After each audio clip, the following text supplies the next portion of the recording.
Yang ganjil adalah yang pertama jumlah tali pengikat jenazah.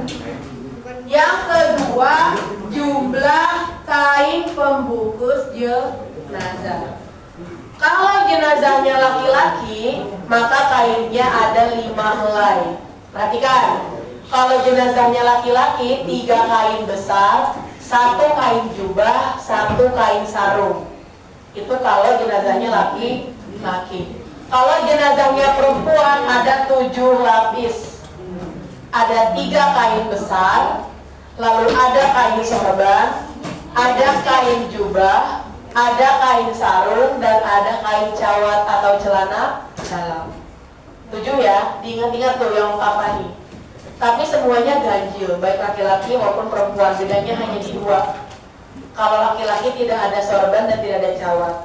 Kita mulai dengan menyusun talinya.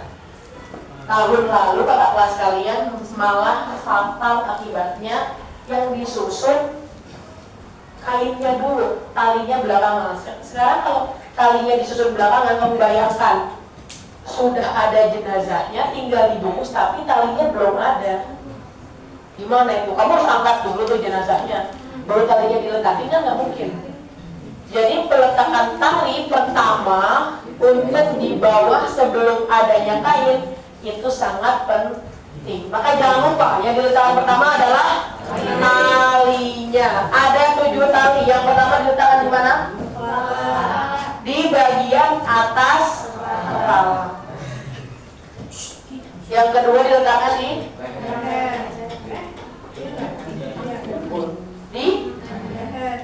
di bagian leher atau bawah atas pundak. Lalu yang ketiga ada di bawah tangan yang bersih dekap. Kamu pilih yang paling panjang, itu ada untuk bagian tangan yang bersih dekap, karena itu adalah yang paling butuh paling panjang tali jenazahnya. Terus yang keempat,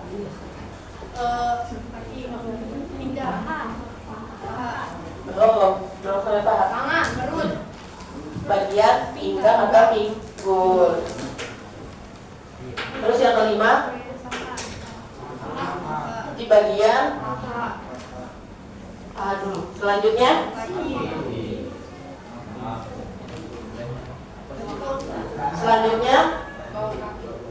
betis dulu.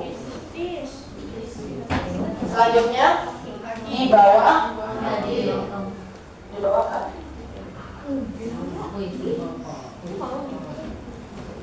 Ingat ya, ada 7 ya. Jika sudah seperti ini, maka yang pertama disusun adalah, selanjutnya disusun adalah 3 kain besar. Saya butuh 2 perempuan lagi. Ya, yang awalnya. Ayo.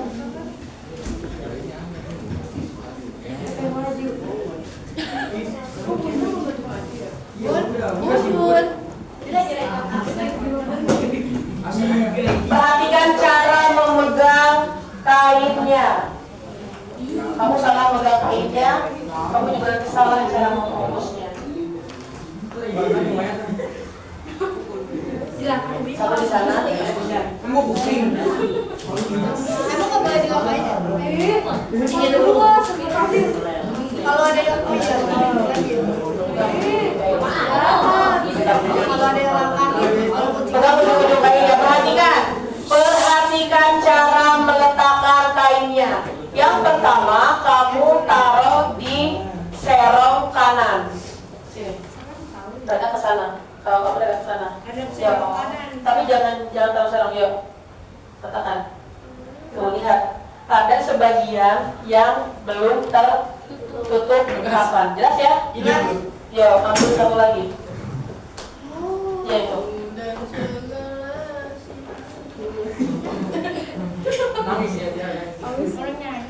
Yang satunya lagi berlawanan, jadi serongnya kamu ke sana. Yo, tapi harus tutup semua. Kesini lagi. Oh, ya. Jika sudah, perhatikan, jangan kemana-mana dulu. Ini kamu ada ke sana yang Tetap di.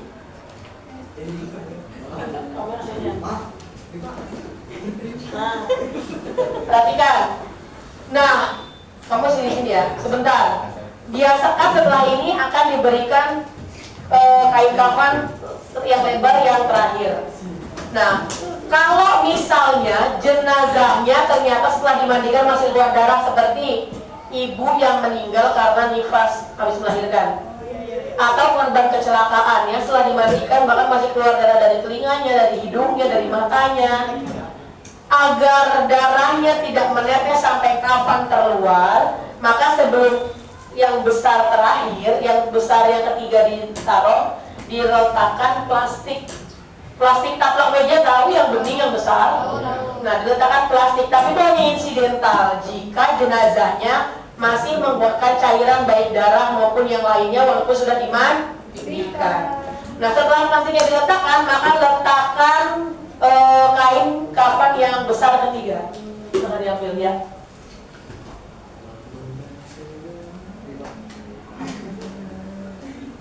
Yuk. Dan ini letaknya di tengah-tengah dan lurus di tengah. Yuk. Oke, selesai, boleh silakan duduk. Nah, perhatikan, baik laki-laki maupun perempuan, 3 besar ini wajib. Nanti yang berbeda adalah yang kecilnya. Sekarang kita akan menyusun dulu untuk yang laki-laki. Untuk yang laki-laki, setelah 3 yang besar, maka yang disusun adalah jubah. Perhatikan, untuk menyusun kain kafan itu ada dari kepala yang disusun sampai kaki. Tapi melipatnya mulai dari kaki sampai ke kepala. Beda ya, perhatikan. Jangan kebalik-balik. Nyusun kain kafannya dari kepala sampai kaki, tapi melipatnya dari kaki sampai kepala, kebalikannya. Untuk jenazah laki-laki setelah 3 yang besar, maka kita harus meletakkan kain jubah. Kamu harus bisa membedakan mana kain jubah, mana kain sarung, mana kain sorban, dan mana kain yang besar 3 ukuran. Perhatikan. Dalam proses mengkafani, coba silakan dilihat. Untuk jubah yang bentuknya seperti ini. Ini jubah yang ada seperti untuk leher. Ini ada bagian yang tidak terbuka dan ada bagian yang terbuka. Karena nanti dipakainya seperti jubah pada umumnya. Perhatikan. Bagian yang tidak terbelah itu untuk bagian belakang jenazah, dan bagian yang terbelah untuk bagian depan jenazah. Dan diletakkannya, perhatikan, diletakkannya bagian yang tidak berbelah, maka yang diletakkan untuk badan jenazah. Diberikan spasi dari atas karena untuk bagian kepala jenazah. Setelah diletakkan, silahkan dirapikan. Ini butuh kekompakan ke kelompok.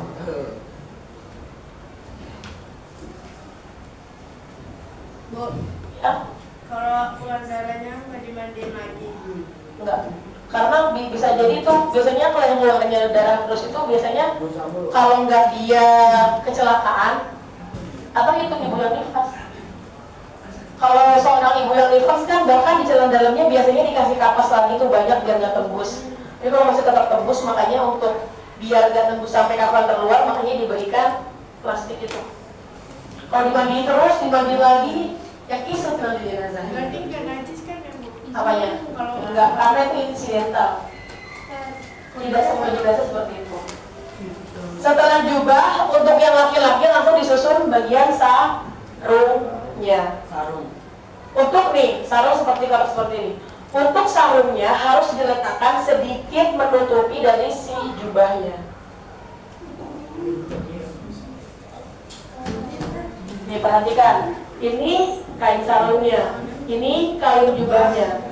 Si sarung menutupi sebagian dari kain jubah. Cukup untuk yang laki-laki sampai di sini. Perhatikan, sebelum jenazah diletakkan, ini kain kafannya sudah siap untuk yang laki-laki. sebelum jenazahnya diletakkan jangan lupa diberikan kamper. Apa yang diletakkan? Ya, yang setelahnya baru dilipat. Sudah ya, laki-laki seperti ini ya, jelas?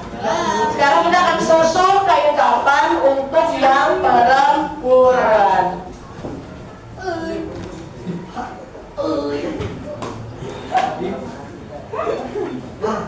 Untuk yang perempuan kita mulai dari sorban. Ingat, dalam menyusun kain kafan itu mulai dari atas sampai bawah, dari kepala sampai kaki. Tapi melipatnya dari kaki sampai kepala. Yang pertama diletakkan untuk perempuan adalah sorban. Ini bentuknya seperti kerudung segi empat. Yang bagian ada sudutnya itu menghadap ke kaki jenazah. Jadi seperti ini diletakkannya.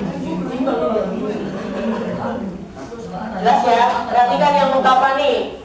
Seperti ini diletakkannya, yang lancipnya menuju bawah jenazah atau kaki jenazah. Setelah menyusun sorban, maka yang disusun adalah jubahnya. Dan jubahnya harus menutupi sebagian dari sorbannya. Setelah disusun jubah, yang disusun yaitu sama seperti tadi sarungnya.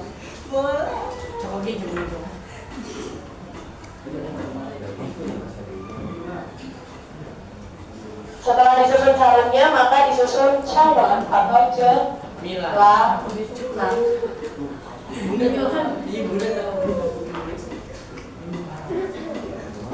Nah, perhatikan. Ketika misalnya, kenapa yang perempuan wajib memakai celana? Karena sebagian jenazah itu kan ada yang tadi saya bilang meninggal karena habis melahirkan, dirinya masih nifas, jadi bentuknya seperti ini nih, seperti popok. Nah, biasanya kalau dia masih ada darahnya karena keluar dari nifas, dengarkan, nggak usah ngobrol. Minggu depan praktek nggak ngerti. Perhatikan, maka biasanya diletakkan kapas di tengah-tengah sini nih. Dimasukkan kapas. Banyak. Ya, banyak sedikitnya tergantung darah yang keluar dari si mayit atau jenazah. Lalu ini diletakkannya di tengah-tengah si sarung. Ingat, nih kebanyakan kesalahan penel tuh bingung yang diletakkan cawatnya dulu atau sarungnya dulu. Kalau yang diletakkan sarungnya dulu baru cawat. Kalau yang dilipat cawatnya dulu baru sarung. Letakkan di tengah-tengah sarung. Masuk jam terakhir atau jam minimum. Jika sudah seperti ini, maka yang dilakukan adalah tadi disirami kamper.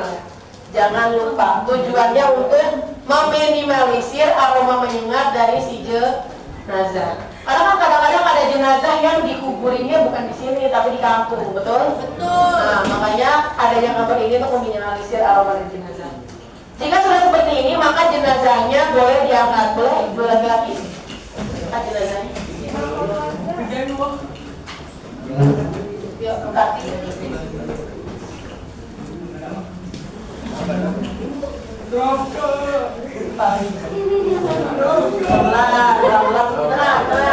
Tenang. Ya, panas kayaknya.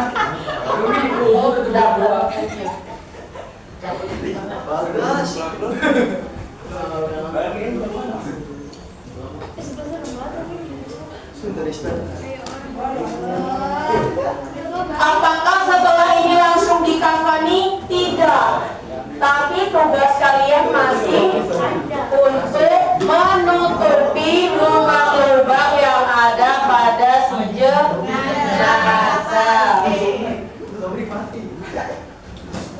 Repotnya yang ngafalin seperti ini, tapi kebanyakan yang ngafalin lebih hafal step-stepnya daripada yang mandiin. Kalau yang mandiin salah basuh aja, salah miringin aja tuh udah salah. Tuh, kalau yang mandiin harus sedetail itu. Nah, perhatikan, nanti kalian akan dibekali, perhatikan. Ini adalah kapas, yang biru itu adalah kapas. Kalau kamu lihat yang visualnya, itu namanya kapas kecantikan. Dia bentuknya kotak kecil-kecil. Kalau ini kapas asli, jadi bentuknya akan lembaran-lembaran gini. Jadi hal ini digulung nih, makanya jadi kecil. Yang pertama kali kita lakukan adalah dibuka, lalu dilebarkan, lalu kamu bagi dua. Lebar, ada dua yang lebar, kamu bagi dua. Yang satu nanti digunakan penutup wajahnya. Yang satu kamu potong kecil-kecil untuk menutup bagian tubuh si jenazah. Mana saja ditutup di lubang-lubang. Yang pertama hidung. Ibu nggak bisa nempel, nggak apa-apa. Yang penting kalau saya tahu kamu meletakkannya di mana. Hidung, lalu telinga, lalu Pusat. Pakai airport. pusar, lalu sela-sela ke iya. Lalu mana lagi sela-sela jari. Oasis. Lalu dubur dan kubur. Apa itu? Itu. Kamu cari di Google apa itu dubur dan kubur. Lalu setelah itu sela-sela jari kaki. Kan itu tadi udah jelas. Itu ya. Jika sudah, maka jenazah siap untuk dikafankan. Perhatikan. Yang pertama dilakukan adalah, tadi kan saya bilang meletakkannya dari atas ke bawah, tapi melipatnya dari bawah ke atas. Maka yang pertama kali dilipat adalah cakuan. Kalau laki-laki tadi langsung ke sarung. Letakkan talinya di sebelah kanan jenazah. Kenapa di sebelah kanan? Perhatikan. Karena nanti ketika dikuburkan, semua tali jenazah itu harus dibuka. Dan jenazah itu dimiringkannya ke sebelah kanan. Oleh karena itu, talinya harus diletakkan di sebelah kanan biar mudah dibuka. Berarti ikatnya miring ya, Bu? Ya, diikatnya miring di sebelah kanan dengan simpul satu, bukan disimpul mati. Gimana simpul satu? Perhatikan, seperti kamu memikat pita. Tapi kalau pita kan miringnya dua nih, ya. Tapi ini cuma satu. Ikatan yang pertama, lalu ikatan yang kedua. Nih. Begini nih. Jelas ya? Ini cara mengikatnya seperti ini. Biar apa? Biar nanti mudah dibuka.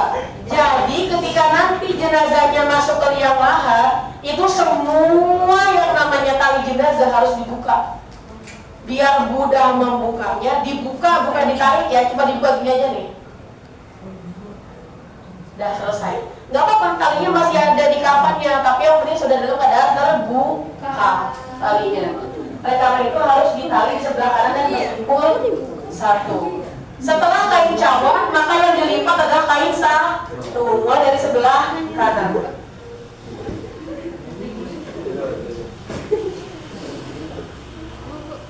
Lalu dirapikan. Setelah kain sarung, maka yang dilipat adalah kain jubah. Sama, mulai dari sebelah kanan. Perhatikan, sayap yang ada di kanan taruh ke sebelah kiri, miring. Bu, cawannya dicopot juga apa enggak? Ya, ya. Oh iya. Yang sebelah kiri taruh untuk sebelah kanan. Lalu yang di pinggir-pinggir ini dirapikan.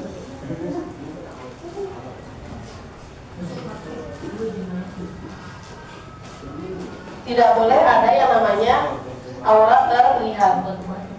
Nah, kalau laki-laki cukup sampai di sini. Kalau perempuan masih harus membungkus untuk bagian kepalanya dengan sorban. Tidak boleh ada rambut yang terlihat.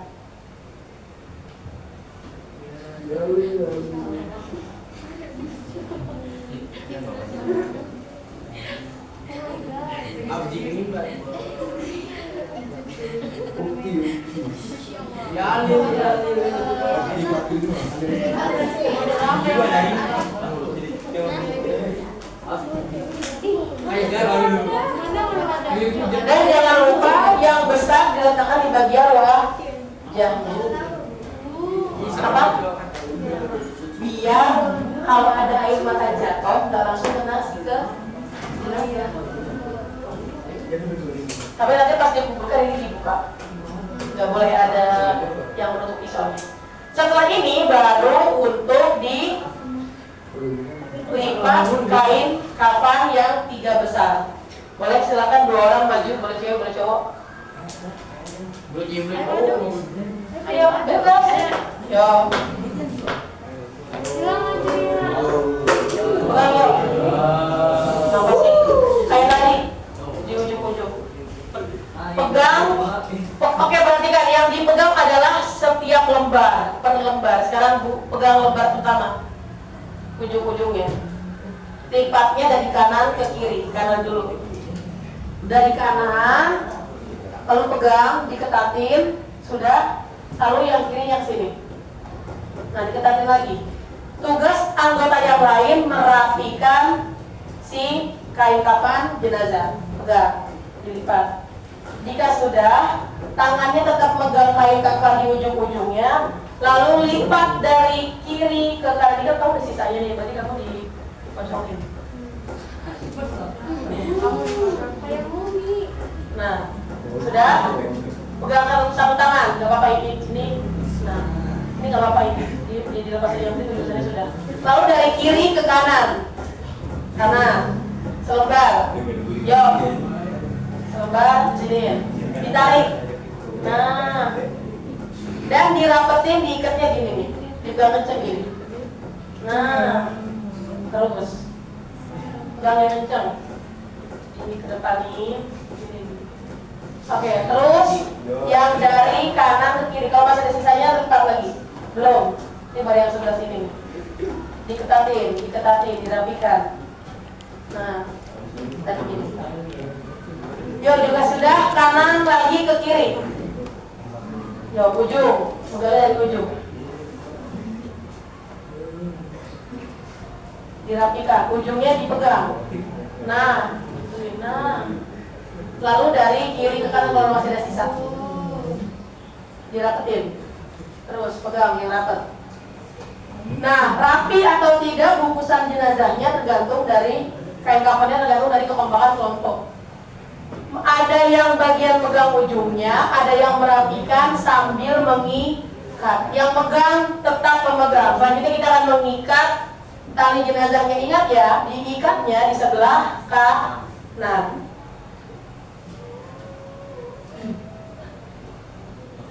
Simpul 1.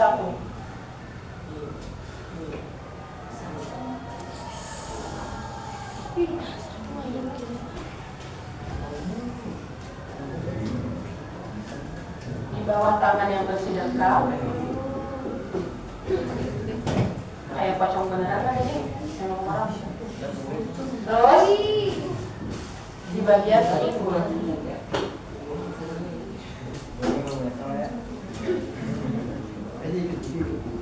Lalu di bagian ini.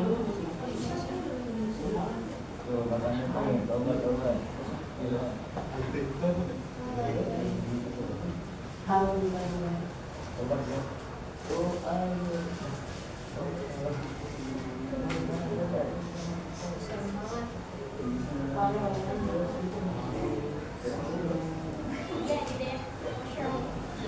Oke, dan terima kasih. Perhatikan, semua ikatannya ada di sebelah kanan. Kenapa harus disimpul 1? Karena pada saat memakamkan jenazah, nanti jenazah itu biasanya kan dihadapkan kiblat ke sebelah kanan. Jadi nanti dimakamkannya, di liang lahatnya jenazahnya nggak telentang gini nih, tapi miring begini nanti. Kamu pernah lihat ada pas mau dimakamin tuh ada bulatan-bulatan tanah. Nah, itu bantalan tanah itu untuk menopang si jenazah biar miring begini nih. Taruhnya di belakang sini. Habis itu nanti biasanya dikasih papan. Karena nanti ketika dimiringin gini, ini semua tali harus terlepas. Begitu ya. Nah, untuk membuktikan mudah atau tidak terlepasnya, besok ketika kalian mengkafankan, saya akan minta satu tali paling atas dibuka. Kalau dia mudah dibukanya, hanya dengan satu tangan saya bisa terlepas. Ini berarti kamu benar nalinya. Dan biasanya kalaupun jenazah sudah dikafankan di rumah sakit misalnya, dibawa ke rumah, pasti yang paling atasnya biasanya dibuka, betul? Untuk dilihat oleh keluarga. Kita buka ya temannya. Setelah ini baru nanti disolatkan. Ada yang bertanya kan terkait proses pengkafanan? Jelas semua? Berarti siap untuk praktek minggu depan semua ya? Ada yang bertanya kan? Oke, jika tidak kita akan lanjut ke proses menyolatkan jenazah. Perhatikan, seharusnya semua imam itu adalah laki-laki kalau masih ada laki-lakinya. Tapi karena kelompok kita itu dibagi dua, ada laki-laki dan perempuan, maka dalam grup yang perempuan yang menyolatkan imamnya juga harus perempuan. Tapi kalau pada kenyataannya kalau masih ada laki-laki, maka tetap yang menjadi imamnya adalah laki-laki. Kalau misalnya jenazahnya itu laki-laki, maka imam berdiri di sebelah bagian kepala jenazah. Alasannya karena laki-laki adalah simbol dari kepala keluarga. Kalau jenazahnya perempuan, sang imam berdiri di sebelah perut jenazah karena perempuan adalah simbol seorang ibu yang melahirkan. Jelas? Kita mulai dengan niat. Perhatikan, baik imam maupun makmum suaranya harus dilantangkan. Yang berbeda dalam niat adalah laki-laki dan perempuannya serta jadi imam atau jadi makmum. Yang namanya sholat jenazah itu nggak ada ruku, nggak ada sujud, semuanya berdiri. Di depannya imam, di belakangnya makmum yang mengikuti. Kita mulai dari niat. Yuk baca dulu niatnya. Allah arba'ah takbiratin fardhu kifayati imaman makmuman lillahi ta'ala. Takbir pertama Allahu Akbar, membaca Al-Fatihah. Baca bersama. Bismillahirrahmanirrahim. Alhamdulillahi rabbil alamin. Ar-Rahmanirrahim. Maliki yaumiddin. Iyyaka na'budu wa iyyaka nasta'in. Ihdinas siratal mustaqim. Siratal ladzina an'amta 'alaihim ghairil maghdubi 'alaihim waladdallin. Lalu langsung takbir kedua, membaca sholawat Nabi sama seperti saat kalian tahiyat. Jelas? Takbir kedua Allahu Akbar. Gimana sholawat Nabi? Allahumma sholli ala sayyidina Muhammad wa ala ali sayyidina Muhammad kama shollaita ala sayyidina Ibrahim wa ala ali sayyidina Ibrahim wa barik ala sayyidina Muhammad wa ala ali sayyidina Muhammad kama barakta ala sayyidina Ibrahim wa ala ali sayyidina Ibrahim. Lalu takbir ketiga, membaca doa yang kemarin kalian hafalkan. Yang beda kalau perempuan ha, yang laki-laki hu. Hu yang laki-laki bukan hi. Doa takbir ketiga Allahu Akbar. Allahumma ghfir laha warhamha wa'afiha wa'fu anha.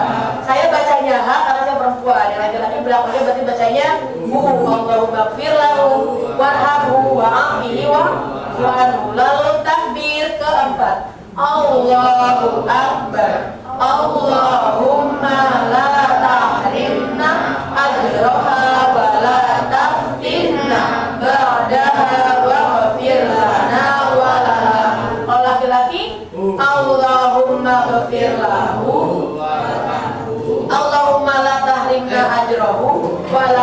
atina ba'dahu waghfir lana. Lalu diakhiri dengan salam. Assalamualaikum warahmatullahi wabarakatuh. Assalamualaikum warahmatullahi wabarakatuh. Lalu turunkan tangannya dan selesai prakteknya. Gitu ya. Ada yang mau ditanyakan? Ada yang mau ditanyakan?